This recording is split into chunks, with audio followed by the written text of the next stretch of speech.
back at 2022, it's been a year of unexpected happenings. War in Ukraine, the death of the Queen, is it 3 prime ministers?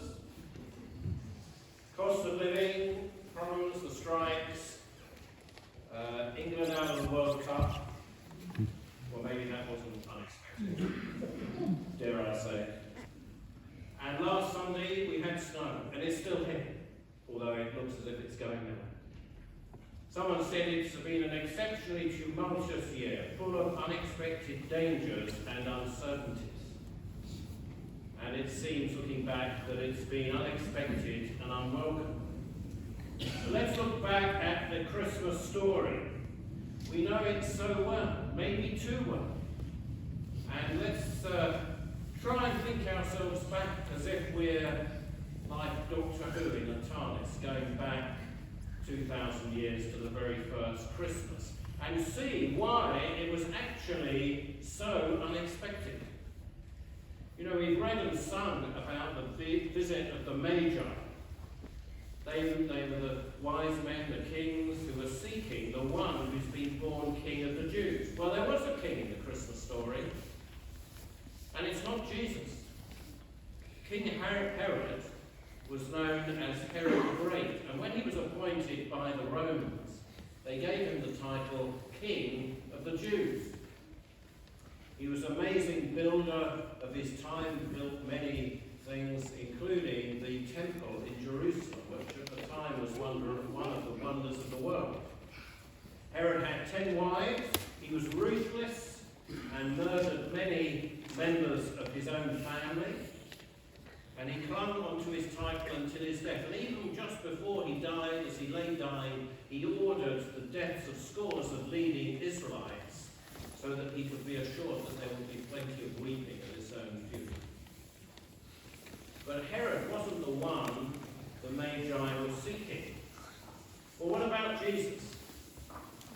You look back at the stable, and we've got this lovely crib here.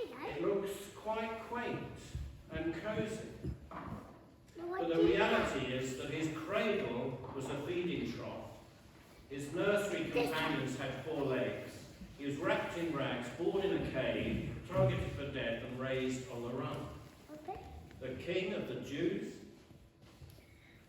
Jesus was a sort of builder, a carpenter, but nothing that he ever created endures. Herod was friend of Romans. Jesus was described as friend of sinners. But of course, and that word wasn't a compliment at the time. Jesus, when he'd grown up as a man, was almost silent as his mock trial before Herod's successor, as he was as a baby before this King Herod. And Herod and Jesus' stories overlap at Christmas with the visit of the Magi. Because when Herod hears who they are seeking, it says he was disturbed and all Jerusalem with him. And so he sends soldiers to kill the infants in Bethlehem. Looked at like this, it's hardly a story you write songs about. The night Jesus is born, I don't think all is calm, all is bright.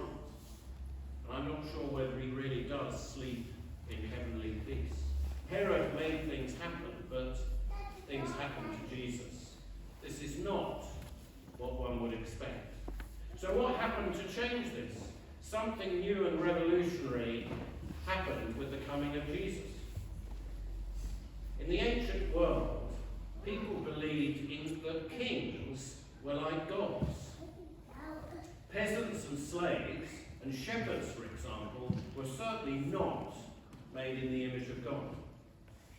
But the Jewish belief, and our belief, which is recorded in Genesis at the beginning of the Bible, is that there's one God, he is good, and every human being that has been made is made in his image. And to prove this, God himself became a human being in Christ. We've read from John chapter 1. The Word, that's Jesus, became flesh and made his dwelling among us, the one and only Son who came from the Father, full of grace and truth. Yet when Jesus was asked Who is the greatest in the kingdom of heaven? He called a little child to him and said, whoever takes the lowly position of a child is the greatest. Someone said of God that he could not make himself bigger to impress us, so he made himself smaller to attract us. That's not what people were expecting. The child of Bethlehem grew up a friend of sinners, not a friend of Rome. He spent his life with ordinary and unimpressive people. He paid deep attention to lepers and the disabled, to blind and beggars, prostitutes and fishermen, women and children. And he announced the availability of a kingdom not of this world, to the poor and the persecuted, to all people, to you and to me. No one would have been expecting that. Indeed, we still don't quite get it, I think. The world has changed so much thanks to him, yet we live in a world so different from 2,000 years ago. These are words that were written in 1926, so nearly 100 years ago, about Jesus. He was born in an obscure village, the child of a peasant woman. He grew up in another obscure village where he worked in a carpenter's shop until he was 30. He never wrote a book, he never held an office, he never went to college, he never visited a big city, he never travelled more than 200 miles from the place where he was born. He did none of the things usually associated with greatness. He had no credentials but himself. He was only 33. His friends ran away. One of them denied him. He was turned over to his enemies and went through the mockery of a trial. He was nailed to a cross between two thieves. While dying, his executioners gambled for his clothing, the only property he had on earth. When he was dead, he was laid in a borrowed grave through the pity of a friend. 19 centuries, well now 20 centuries, have come and gone, and today Jesus is the central figure of the human race and the leader of mankind's progress.